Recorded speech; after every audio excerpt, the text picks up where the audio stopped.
This podcast is brought to you by Craft Spirits and Distilling for those who make and drink great spirits. Join our free email newsletter for technical and creative distilling stories in your inbox every week. Learn more at spiritsandistilling.com.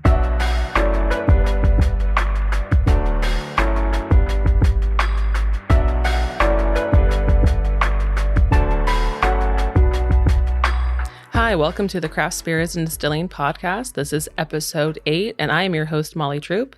Today with me, I have Caitlin Bartlemay, who is the master distiller at Clear Creek Distillery, located in the beautiful Hood River, Oregon. Clear Creek Distillery has been around since 1985, making them one of the first 3 craft distilleries in the United States. They started with brandy and an obsession with making amazing fruit brandy. They're also one of the pioneers of the American craft single-malt. And they're just a fantastic company who's been around for, if you can believe it, almost 40 years. Caitlin has been with them for the last 14. She is a newly appointed master distiller and has a lot to share with us today about fruit brandies and whiskey. Before we get into all of that, G&D Chillers understands that each distillery's chilling requirements are unique.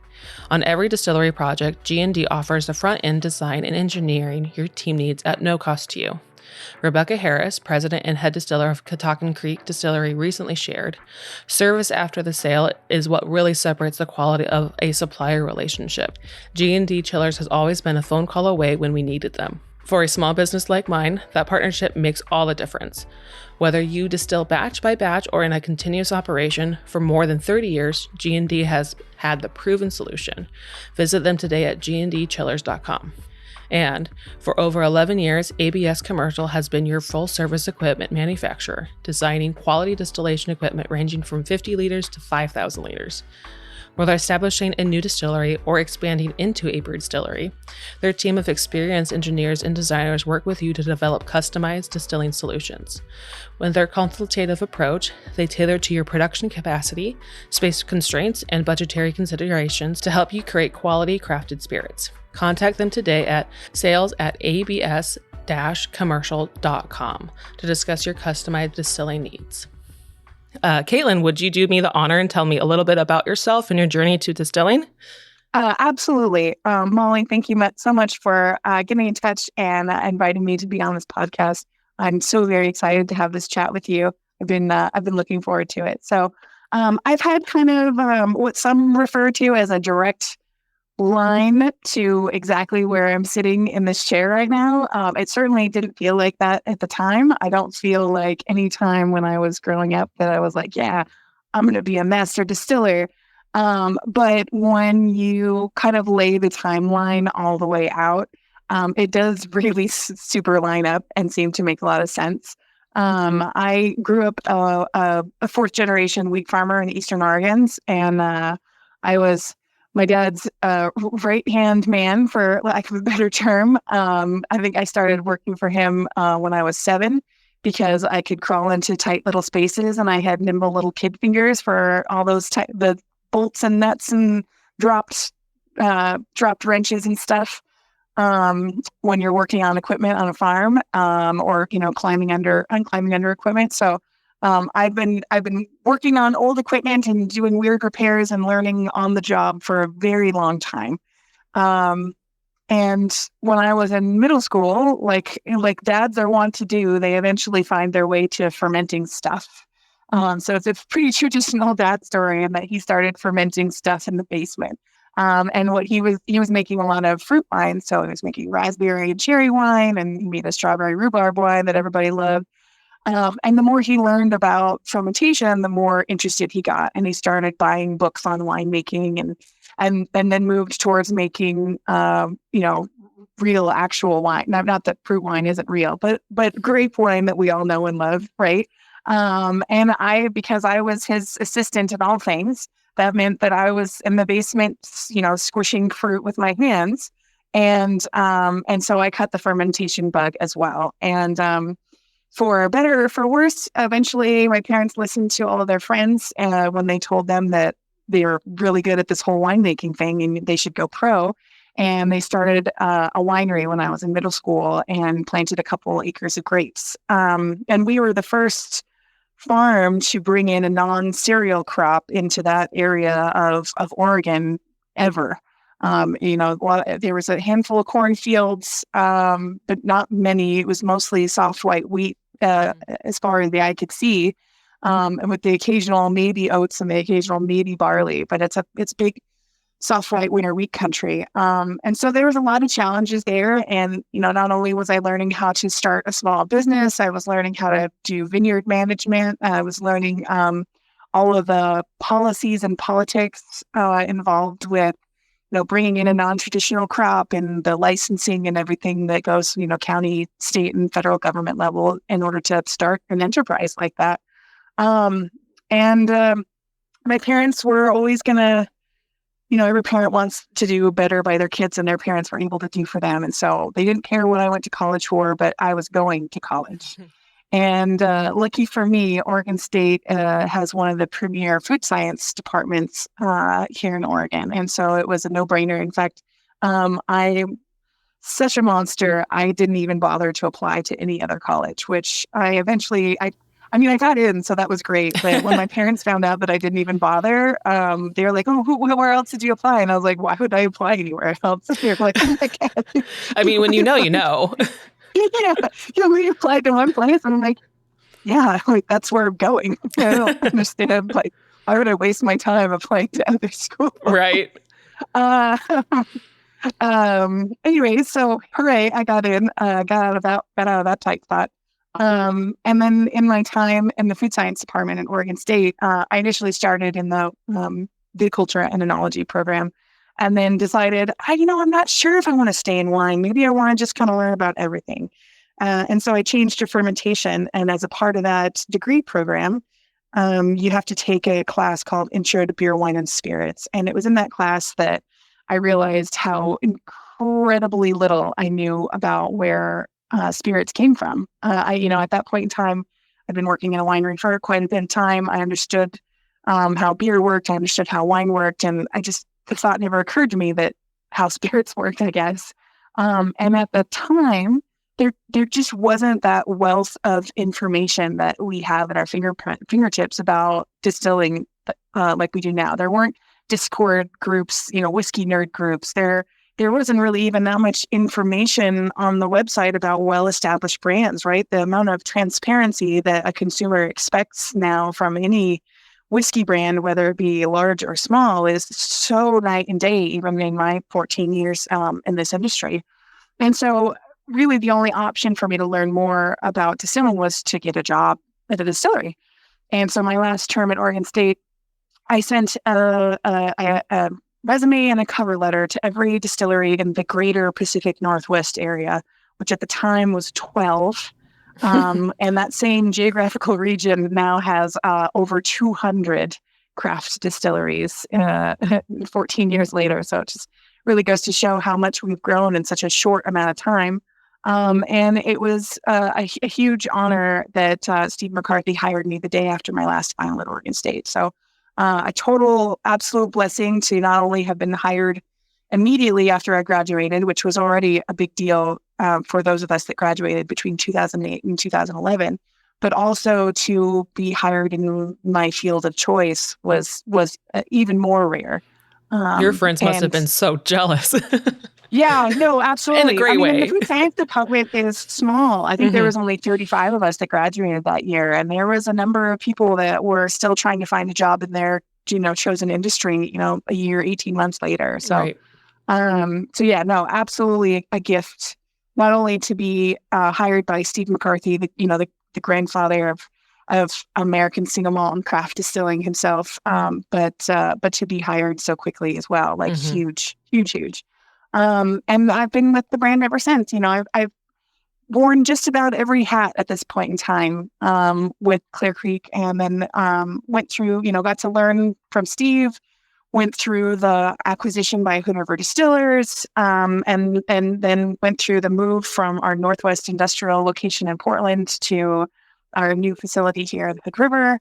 And since then, we've added a bunch of new products to the list of things that we make. Not all of them are Clear Creek products, but we make a bunch of independent brands for Hood River Distillers out of this facility as well. So we actually kind of are home to multiple brands in this one building. But Clear Creek definitely being the lion's share of the work that we still do here. So it's been a really interesting 14 years, and I expect the next 14 years will be just as interesting. So I expect it will be too. So when you were starting at Clear Creek, that probably was a time where like craft spirits was really just starting to take off. Like Clear Creek, for everyone who wants to know, started in 1985.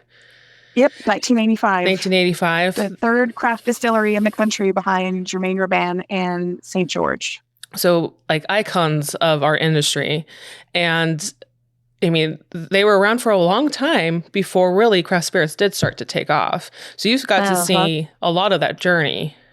Yeah, I mean, my first ADI was in Portland, and there was like 75 people there.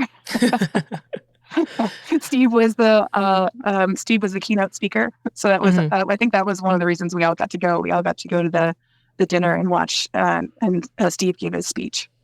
Wow. So certainly, I haven't been to ADI in a couple of years, but I imagine their attendance far exceeds 75 people. Yes, I feel like that's maybe like a lecture at this point. Yeah, just one lecture. Right? Absolutely. Yeah, which is great. Absolutely. It's wonderful to see our industry continue to grow. So Caitlin, I would be remiss to not give you another congratulations on your newish appointment to Master Distiller. And I know that's a huge thing. And with 14 years at this company, like it's very exciting to see it. And I'm also not surprised. So thank you. I just wanted to ask about, taking on this new role. Even if you've been in this company for so long, it obviously changes a few things. Were you at all concerned with how those changes might be? Was there like a public facing or something like skill set wise where you're more uncomfortable leading into this new position? It's been such a natural progression in so many ways. I don't think that there was necessarily anything that I was uncomfortable specifically about, but one of the concerns that I had certainly was stepping further and deeper into that public face role when it comes to the work that I do, not only on podcasts, but when I'm out like doing speaking engagements, hosting tours and stuff like that. And one of my concerns was what the expectation was from the company, because not because of my gender, but kind of because of my gender, right?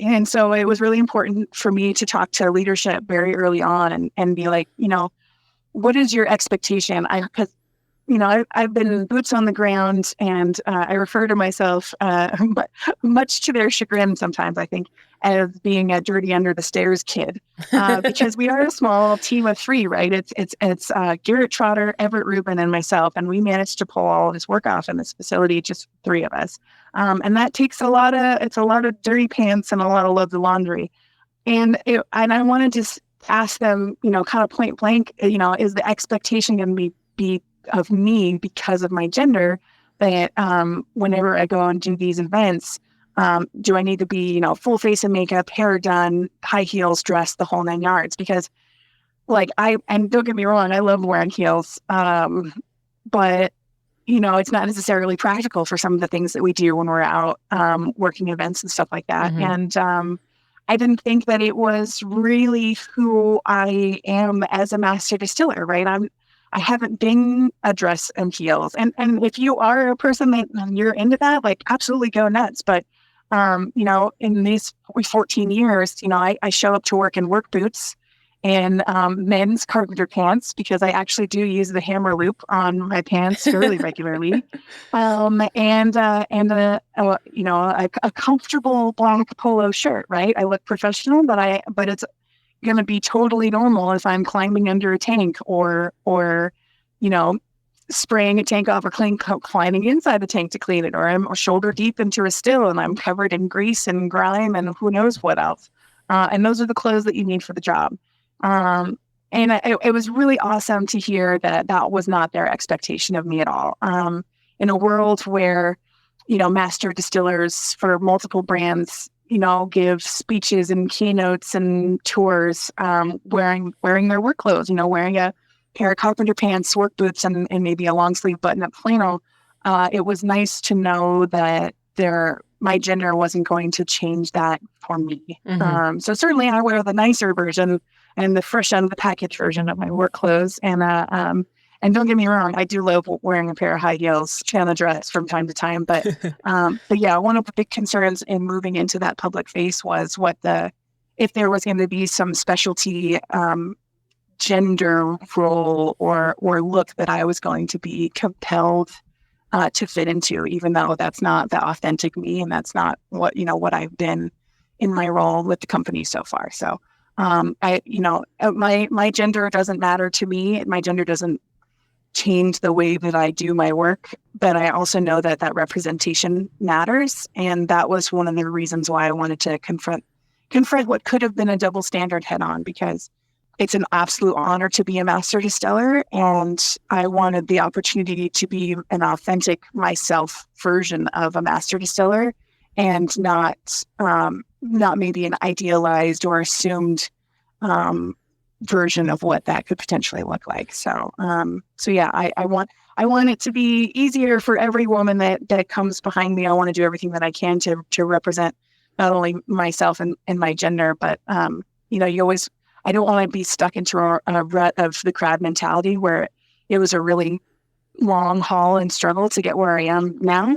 I don't ever want that to be the same for every woman that comes after me, right? I want them to be able to do the work and be respected for the work they do because they're a human that's good at their job, and not because they're a woman, and feel that they have to work harder or more, know more than their counterparts. So yeah, those were the things that I was mostly concerned with the move up to master distiller, is making sure that I'm not only honoring the title, but I'm honoring myself and the hard work that got me here in the first place.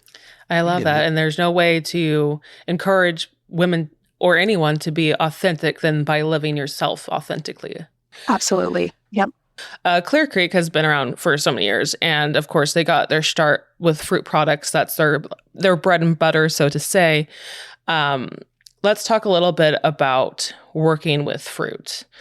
Most of my experience with production is with just whiskey and gin. I have had the liberty to make a couple of different brandies, but it's a whole different beast. And let's talk about why that is. Yeah, I mean, why is it different? That is a really wide Why question. is it so hard?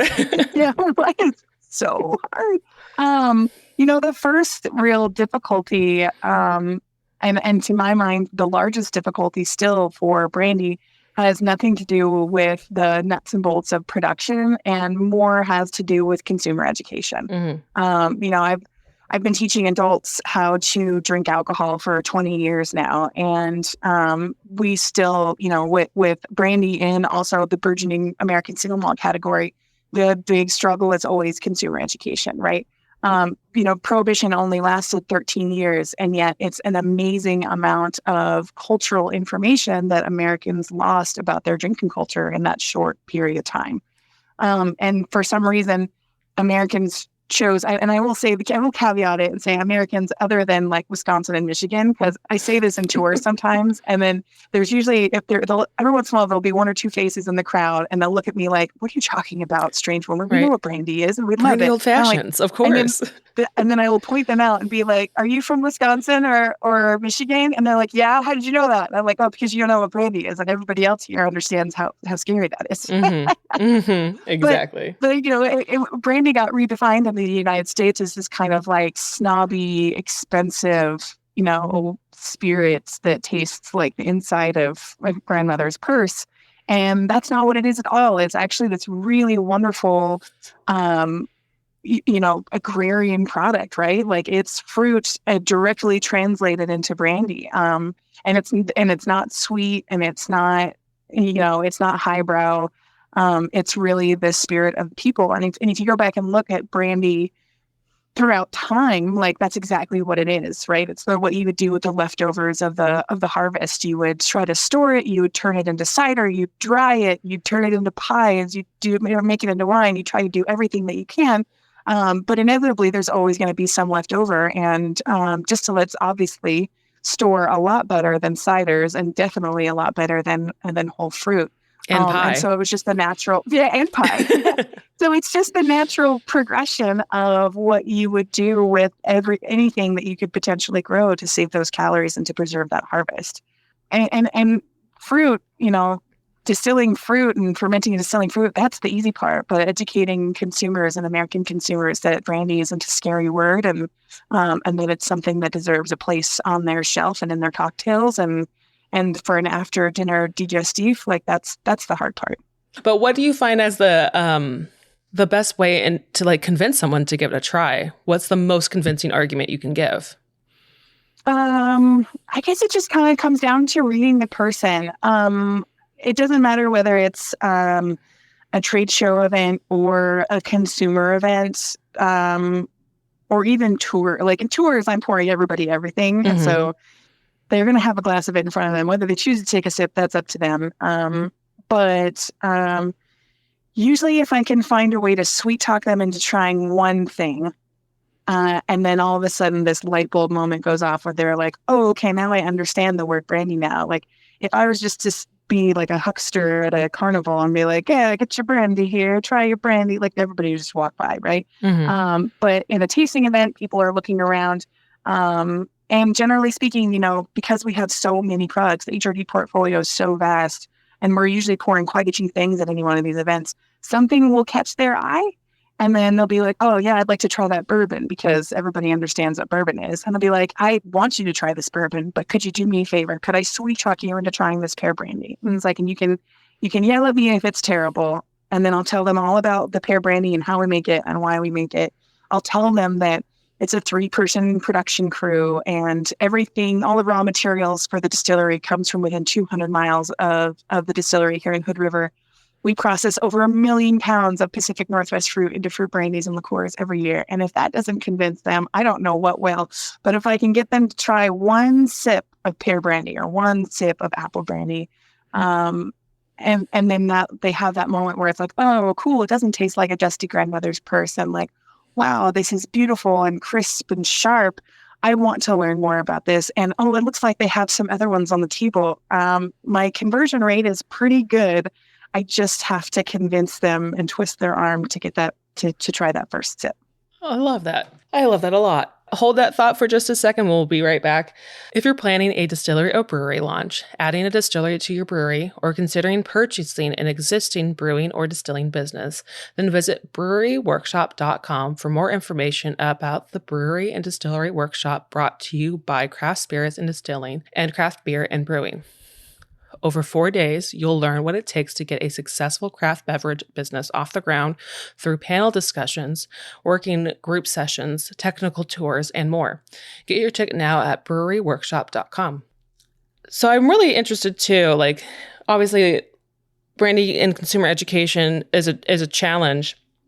But there's this whole like technical side. And we were talking about this a little bit before we started recording about how being a distiller, especially in a small team with 3 people, like you are a little bit of a jack or Jill of all trades. And so when it comes to like making anything, but particularly brandy, how does that really translate?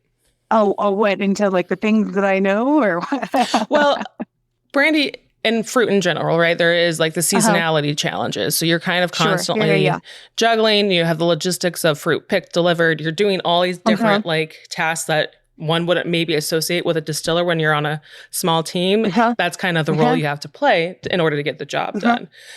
Yeah, no, absolutely. It's like, in my mind, it's literally like trying to keep a bunch of balls in the air, right? So it's just like you're constantly kind of going around and just tapping at projects and moving each one of these projects forward. So you have your eye on the time of year, you have your eye on what your production goals are and the ebb and flow of time. And you're just like, okay, well, it's been about 6 months since we put that fruit on the brandy. It's probably time to start moving some of these liqueurs one step forward, right? Because you have to there's several steps before you get from raw fruit and brandy to in the bottle, right? And so it's just like, okay, well, we have this is going to be a slower week on the production side. Let's move your cranberry liqueur one step forward, knowing full well that the period of time that they usually are calling for cranberry liqueur to be bottled is coming up in the next 3 or 4 months. So it's like, okay, well, let's move it one step forward. But you just have to be super really good at managing like 16 or so projects at a time and being able to make those gear changes like really quickly. To be able, to put it into perspective, like I was working on a set list for a ticketed tasting event later this morning. I was also working on the set list for an American single malt roundtable that I'm doing down at Tales. Mm-hmm. We're also getting some barrels ready to ship. We're working on distilling some blue plum brandy. I have this wonderful podcast with you. I'm working on botanicals forecast and botanicals purchase for the Dale de Graaf Amaro and Aperitivo that we make here at this facility. And those are all things that I did in the first 3 hours of the day. And that's on top of just regular email traffic and stuff like that. And then, there's working on maintenance issues and working on, getting spare parts and making those kinds of phone calls. You just have to be good at changing gears and keeping your eye on about 20 different projects. You're always trying to move all of them that one step further. Just one step sometimes. Just one step. But yeah, no, the seasonality of the fruit brandy and when I talked about the education piece being the most difficult, it really is. Fruit naturally wants to ferment, right? Mm-hmm. Fruit is a neat little package of ready to go fermentation. So certainly there's things that we look for. We're very fortunate that because of our long history, we have these wonderful partnerships with all of our grower partners across the Pacific Northwest. So, I'm not having to go out and visit orchards and talk with new orchardists all the time. I know that when I call Orchard View Cherries and say, this is how many cherries we're looking for this year, and we don't have any scheduling issues this year. So when you're ready, just let us know and we'll receive them. And Brenda will email me back and be like, oh my gosh, so good to hear from you. That's great. We'll let you know when we're, a week away from sending you your cherries. But that's also means that I only have usually a week's notice before I get my cherries. Yes. So we're running a full facility and I just have to hold space in the schedule to receive, 6 or 8 weeks worth of work with a week's notice. Mm-hmm. And arrange crushing and all this stuff. So, we'll have everything that we need in-house and we're ready and we're good at it. We've been doing this for a long time and I've been doing it for 14 years. So that helps a lot. That experience shows up in really fun and interesting ways. But the logistics of running a mostly fruit distillery, it's a really fun puzzle. And as far as keeping us busy all year round, we are locked into the growing season a lot, but there are ways to work with that fruit and the fact that, most fruit is all ripe in the fall, with cherries and berries being the ones that are the summertime production. But pears, we dig into immediately because pears are the most fragile and they don't last very well. They last well enough in cold storage, but they don't last anywhere near as good as apples do, right? Apples are tough pieces of fruit. They can last for just about ever, it seems like, in proper cold storage, as long as the bins are free of rot and damage. So pears we tackle first, then apples. Our plums we actually get frozen. Plums do really well when they're frozen, which means that we can sneak plum production in for the most part any time of the year. Mm-hmm. And we get those frozen in drums. And the freezing process actually helps the fermentation because it's breaking down those cell walls and everything. So it ferments a lot faster and it breaks down a lot better. So things like, prioritizing the things that need to be processed fresh, prioritizing the things that need to be processed out of cold storage eventually, and then fitting everything else in those holes, like the McCarthy's American single malt. That's, it's a grain product, so we can poke that in any time that we have time in the schedule. Right. Totally different ballgame. Yeah, it's whiskey season. There is no season for whiskey. It's all year round. you just kind of poke it in the holes. And the pear season, apple season, cherry season, we're absolutely locked into those ones. Those are big ones. And grapes, but we process so few grapes for the Muscat grappa that while it's definitely a concern as far as the schedule, and I have to make sure I moderate the pear schedule in order to compensate for that, it's not so much that we can't manage to pull it off, and even with 3 people and 4 stills in a single shift. So my mind is circling, or I'm imagining juggling the balls with you right now. And I just am very curious of, like, from a logistical standpoint, have you ever ran into a problem where, I mean, I'm sure you overcame it, but where you had things that overlapped uncomfortably? Just a little too close of a call. That's when, I mean, we've definitely had production years where we're really like this last year, actually the last 2 years, I really crammed everything in there. We had some pretty impressive production goals, and we were also short-staffed last year, and we pulled it all off. That's just where, the days are longer than I'd like them to be. And I work more weekends than I prefer to work, right?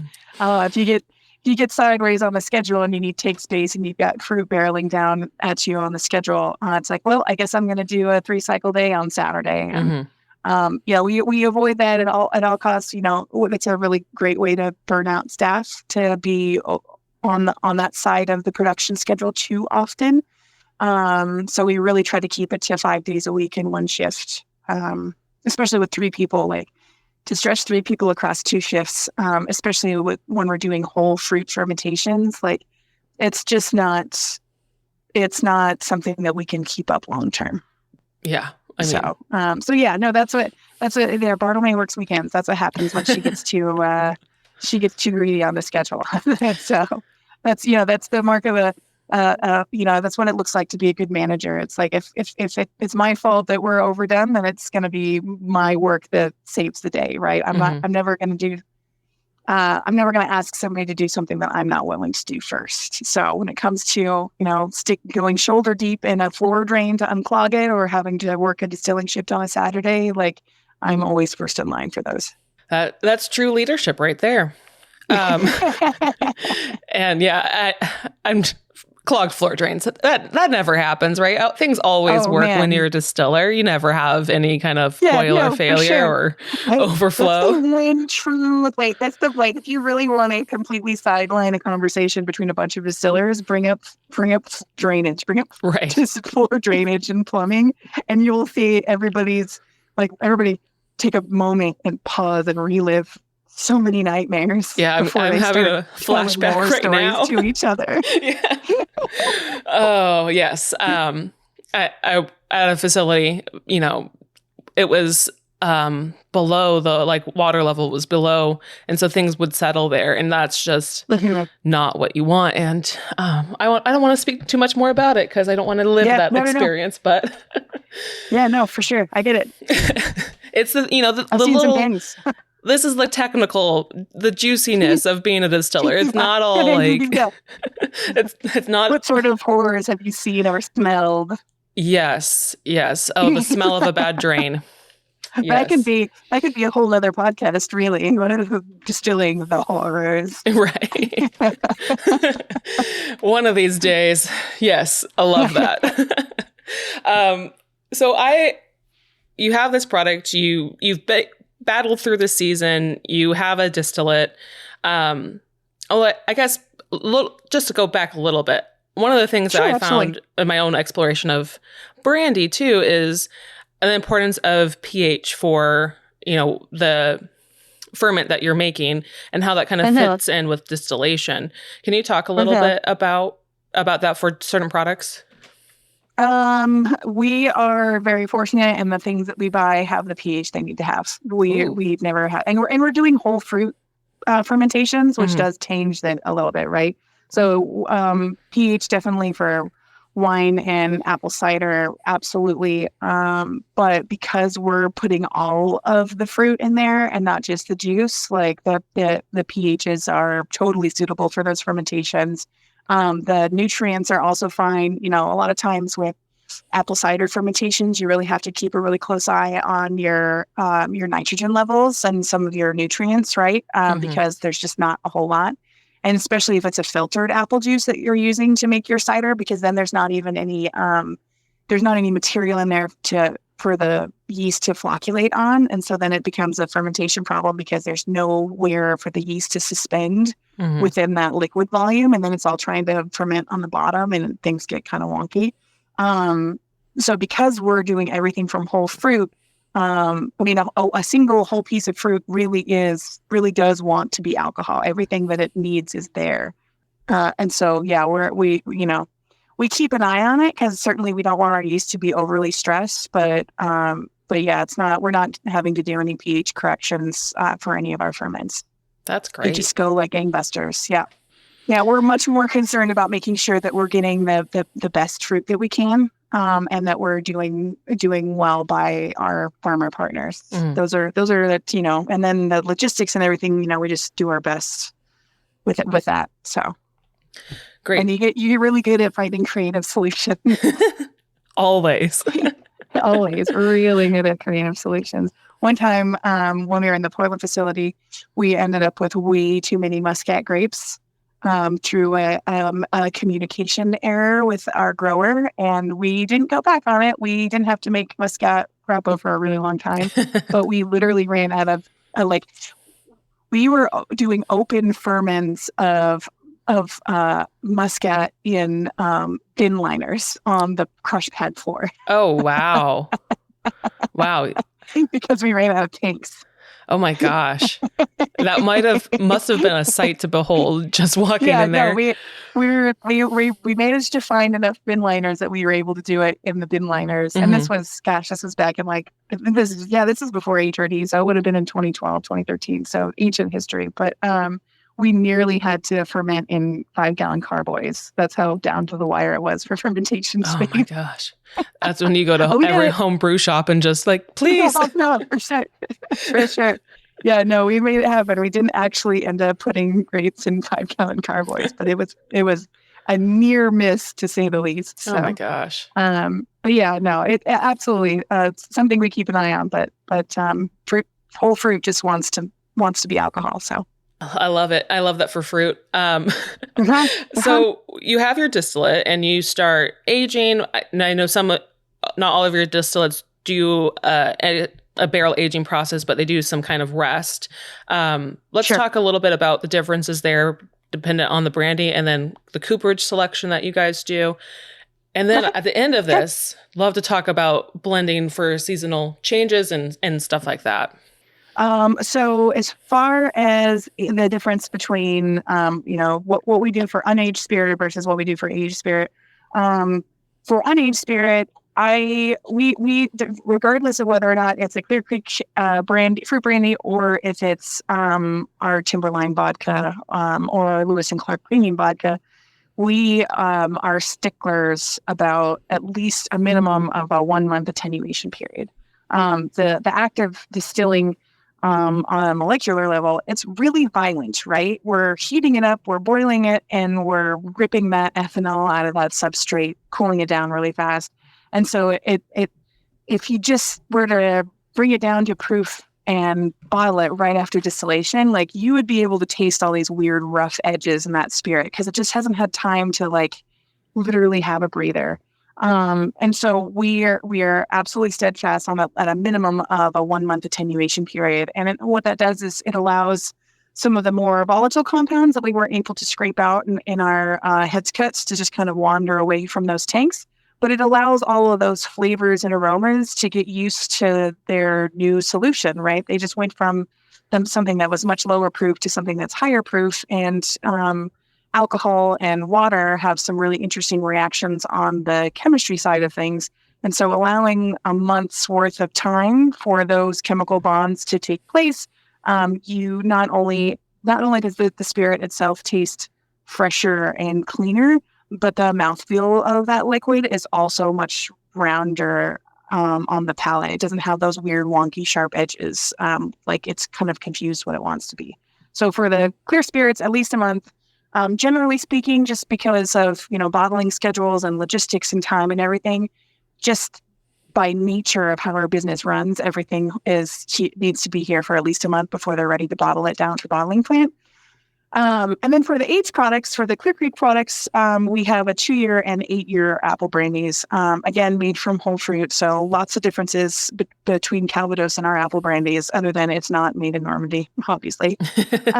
But we're paying homage to all of our European cousins for all of these fruit brandies, right? These all have really long, beautiful histories, each one of these products. We're definitely not trying to like mimic them or take their spot on the throne. We're trying to honor them with the Pacific Northwest fruit that we have available to us. But that means that with our apple brandies, we're aging them in French oak for the Clear Creek brand. And outside of the bourbon barrels that we use for a few other products, every barrel for Clear Creek Distillery is a medium toast barrel. That includes the Oregon oak that we're aging up our McCarthy's American single malt in. It is not a charred barrel. It is a medium toast barrel.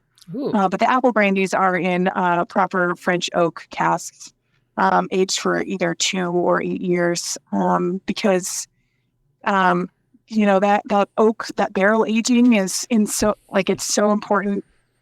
Like almost when you think about it, it's almost like seasoning. Like if you were to bake a potato and then just eat it, it would taste like potato, but it would kind of taste super boring.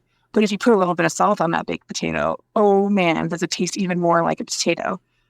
Same goes with apple brandy. Apple brandy straight out of the still. Like it's good, it's crisp, it's refreshing, it has a bite. But it's like, it's fine, right? Mm-hmm. But if you put 2 years of French oak on that, and you get some of those those sweet vanillins and those rich baking spices that French oak is known for, it's that seasoning, and it really makes that apple spirit come alive. And so it's really what the apple spirit needs to be the truest expression of apple in that brandy. And then, the trade-off between the 2 and the 8, the 2 is keeping that bright, fresh, crisp apple component. It still has a little bit of that bite in the 2-year. And then in the 8-year, you're trading that fresh crisp for like a baked apple instead, because you're digging 6 more years into those vanillins and baking spices that you get from that French oak. And so it might not taste like you just took a fresh bite out of an apple, but it tastes like the best bite of an apple pie in trade-off. And so that's kind of the fun difference between the 2 and the 8. But always medium toast for sure. And with French oak, have you found, working with French and Oregon, they're vastly different. Do you have a preference? They're actually, flavor-wise, yes, they're incredibly different, but physiologically, they're incredibly similar, which is kind of fun. We have one of the best problems to have as a small distillery in that we don't have enough space for all of our barrels in our barrel room. So the ex-bourbon casks that we age our Old Delicious apple brandy in, which is a double bourbon barreled apple brandy, all of those bourbon casks live in a separate room that has much more violent temperature changes because it subject to the change in temperature because of our daily production. But bourbon barrels are made sturdy, right? And so the fact that room changes temperature on a daily basis, 20, 30 degrees outside of the seasonal change in temperature, those barrels can't be bothered. They're just happy to sit there and age all kinds of stuff. But Oregon and French oak, they're much more picky. And so they all live in our proper barrel room. The way those trees are processed into barrels, the way that the trees grow themselves, and that they've got soft chyloses versus hard chyloses, the structure of the wood is very similar between French and Oregon. So that's kind of fun. And I don't think I could really honestly pick a favorite. It's if you're going to make chocolate chip cookies, you're going to use chocolate chips. If you're going to make snickerdoodles, you're going to use cinnamon and sugar, right? It just it depends on the cooperage that's going to complement the flavors and essentially and end you where you want to be with your final product. And so it doesn't matter if it's French, Oregon, Hungarian, Amburana, Mijurana, whatever you need to get to see your final creative vision through, that's what you need to do. Absolutely. So last piece, which would be how we deal with seasonal changes. McCarthy's is blended. Our American single malt, that's kind of a stereotypical blending situation. So we're going to pick barrels that are all of the age that fit in within the age statement that we're looking to blend for. And then I usually categorize things into, if I was going to use a perfume term, I would say chords, but I kind of gather everybody up together into families, and then use those families of barrels to come up with the final blend. So I know every whiskey blender does it a little bit differently, but blending whiskey for the sake of this conversation is blending whiskey, right? When it comes to the fruit brandies, for the most part, we are distilling everything that we're going to sell for the next year. So we don't have years and years worth of unaged, or for our clear spirits, for our unaged brandy, right? So everything that the blue plum brandy that we're making right now, that's going to be the blue plum brandy that we start selling in probably July. And as we're planning on making it all the way through until this next, May or something like that, when we have the next batch of blue plums in the building, right? So everything goes into the bottle. The cool thing about the way we make our spirits and the raw materials that we're choosing to use, it's really awesome. And it doesn't seem fair to say that so far what we see with good growing years or bad growing years, the difference isn't flavor and aroma year over year. The difference is yield. Mm-hmm. So from a perspective of quality, that's the best place to take it in the shorts, right? Mm-hmm. We always have really good pear brandy year over year over year. We just maybe don't get as much. It's really hard for the accounting team because we maybe just don't get as much out of those pears as we'd like to get out of those pears any given year. The accounting team is scratching their head wondering what happened. Yeah. Certainly the heat dome was a challenging year across the board for all of the raw materials that we buy. And in some cases we weren't even able to buy any because there was a complete loss on those. And that's a really great, way to say that we are so hooked into the agriculture of the area that when a crop has an amazing year, like we have an amazing year because it's like, wow, holy cow, look at all this brandy that's coming out of this fruit. But during 2021, that heat dome, there are so many different crops that had a near or complete failure. And so we only got about 10% of the cherries that we wanted to turn into brandy that year. The brandy was still good, but the bricks were low and the cherries were mushy, and we did our best. Mm-hmm. But through fermentation, and then also with these beautiful Arnold Holstein pot stills that we have, a connoisseur that managed to find a way to confirm that they've got different batches year over year over year might be able to tell the difference. But I can tell you with absolute confidence that we don't put anything into a bottle that isn't exceptional.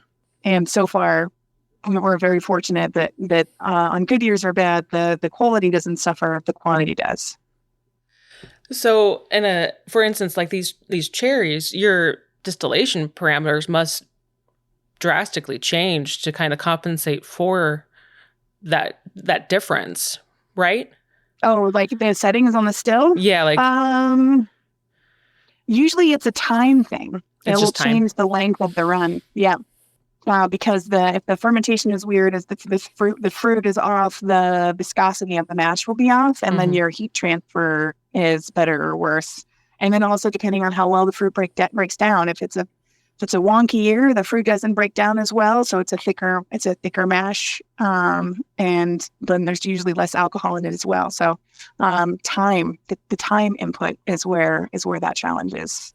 But absolutely, like where your water settings are, like we're futzing with the water settings throughout each and every distillation. And that's kind of the cool part about being like on such an intimate level with our production is that, we're tasting along with every batch. We're working, every heads cut is done by a person smelling every heads cut.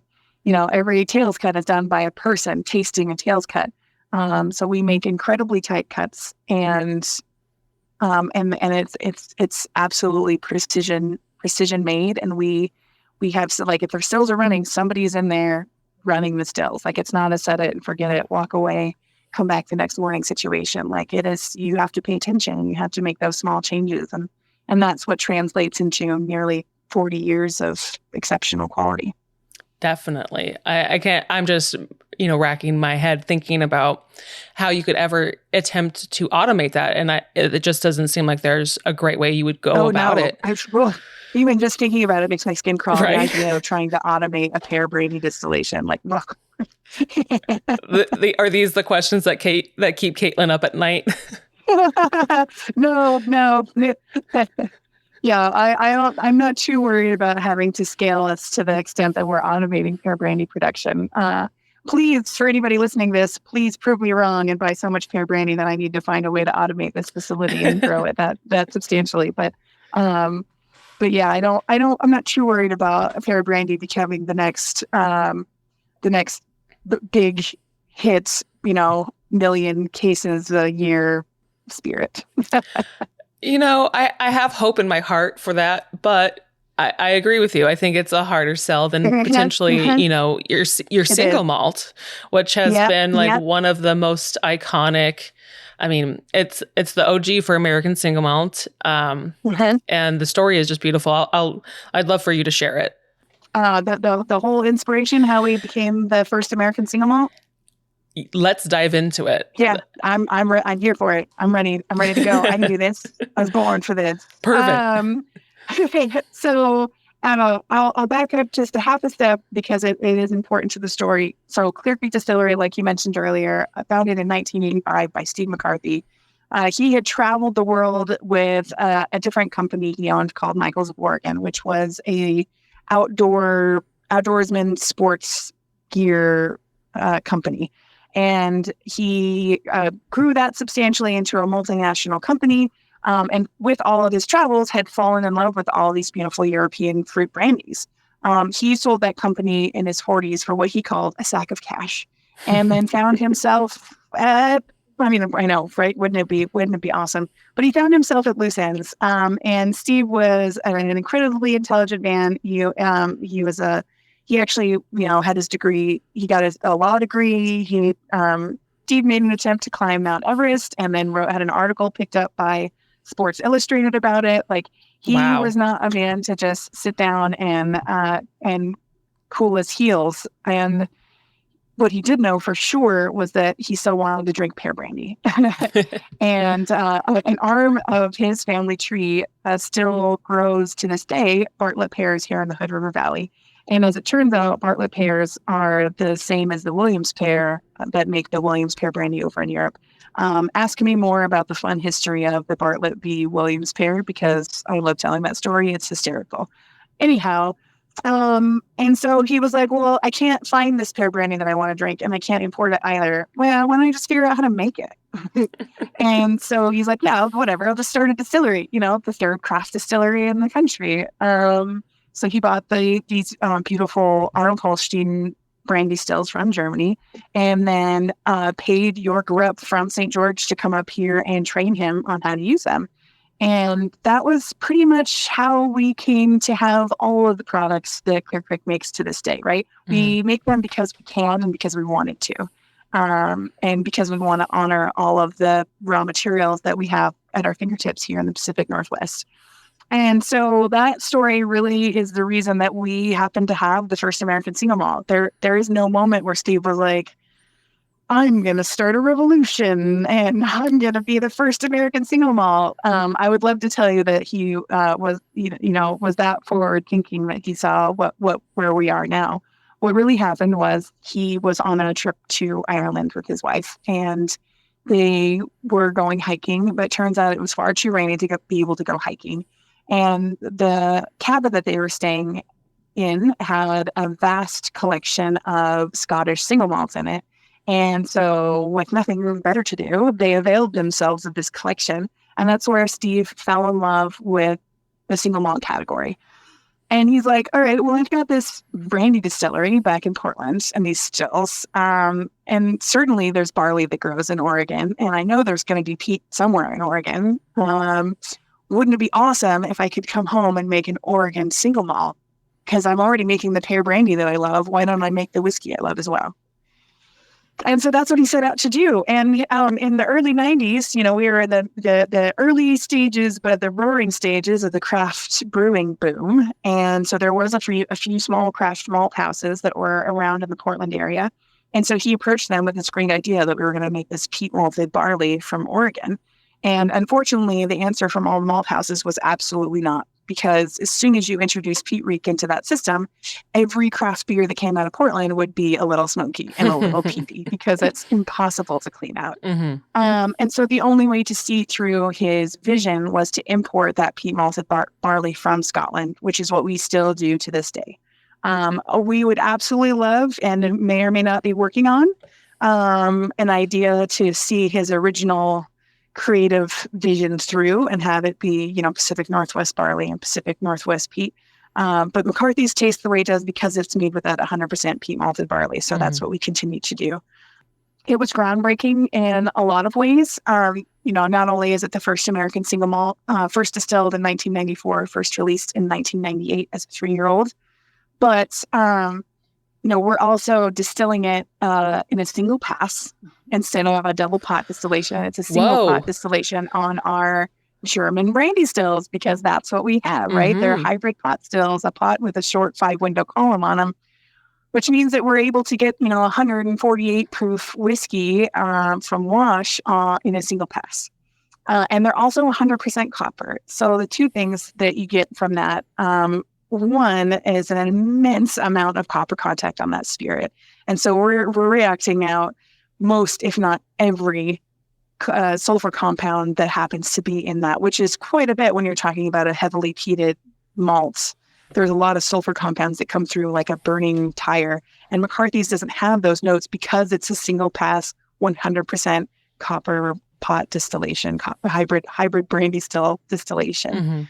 So it's a really big, heavy, oily spirit, but it's also a really clean spirit. And so you have this opportunity to have access to all the different facets of that peat that was used in the malting process, the nuance of what that smoke can be, and also that the malty, fruity, and floral notes from the grain itself. And you're not having to dig underneath what some might refer to as like a diesel engine exhaust or something like that. Another groundbreaker for McCarthy's is that it's aged 100% in Oregon oak casks, with Clear Creek being the first distillery to ever age spirits in Oregon oak, and it is 100% aged in that Oregon oak.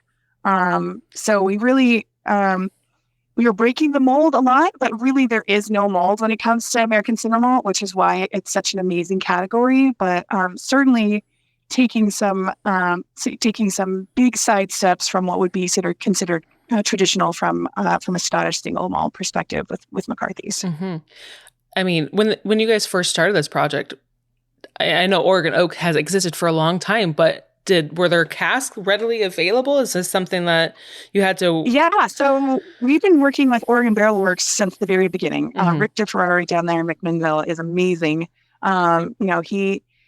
He taught Joseph O'Sullivan, my predecessor, everything he knows about, putting together, coopering barrels, putting them together, repairing them. And then Joseph has subsequently taught me and, many other distillers across the country on how to fix their own barrels. So we do all of our barrel repairs in-house because of that knowledge. But it was because Rick was willing to, step up and teach us how to do that, which is amazing. But he was already making some some barrels for the wine industry. So the wine industry actually started experimenting with Oregon oak before the spirits industry did. Not surprising, the wine industry was much older than the craft spirits industry. A little bit more well-established. Yeah, absolutely. Absolutely. Even if you're talking about the Oregon wine industry and not just the wine industry in the United States. So there was a few people that were experimenting with Oregon oak with wine, and Steve really wanting to make an Oregon single malt that using the native trees was absolutely going to be something he was going to experiment with. And, Oregon oak is a really big, bold oak, but McCarthy's is a really big and bold spirit. And, what should be an argument and a battle in the glass between these two really big flavors. It really is a balance and a harmony. And so they really are made for each other, and they make one hell of a dram. Yes, it's still one of my favorites. I think I still have a bottle that I bought when I worked at HRD that I'm like saving for a special occasion that I mean, I've had given birth to a child. I still haven't opened it yet. I'm waiting for something big. Well, don't wait too long. I have the same natural tendency, right, to save bottles. And the older I get, the more I'm like, you know what? Like, I bought this bottle because I knew I was going to enjoy it and want to enjoy it. So maybe it doesn't have to be a big momentous occasion. Maybe I can treat myself, because hiding whiskey away to gather dust and not be consumed is a crime. So open that bottle, if only just for me, because you and I make beautiful things. So that we can share our art and our craft with those that choose to buy a bottle off the shelf. So it's a shame to let that creativity and that hard work hide in a dusty closet somewhere. Well, I will open it just for you, and I'll send you a picture too. Awesome. Thank you. And what a beautiful place to end. Caitlin, thank you so much. I really appreciate your time. Absolutely. Thank you again so much for having me on this podcast. I have been listening to both you and Sydney as you've been going along. It's one of my favorite car listens, and I can't wait to hear who you interview next. Oh, thank you so much. I think that's a great note to close on. For more than 30 years, G&D Chillers has had the proven solution for distilleries. Visit them today at gdchillers.com. Whether establishing a new distillery or expanding into a brewstillery, ABS Commercial is your full-service equipment manufacturer for equipment ranging from 50 liters to 5,000 liters. Visit breweryworkshop.com to secure your ticket to this September's Brewery and Distillery Workshop. If you've enjoyed this podcast, go to spiritsanddistilling.com and sign up for our free newsletter featuring new stories every week from some of the best writers and distillers in the distilling world. We'll be back in 2 weeks with another in-depth distilling conversation for you. Thanks for joining us. Cheers.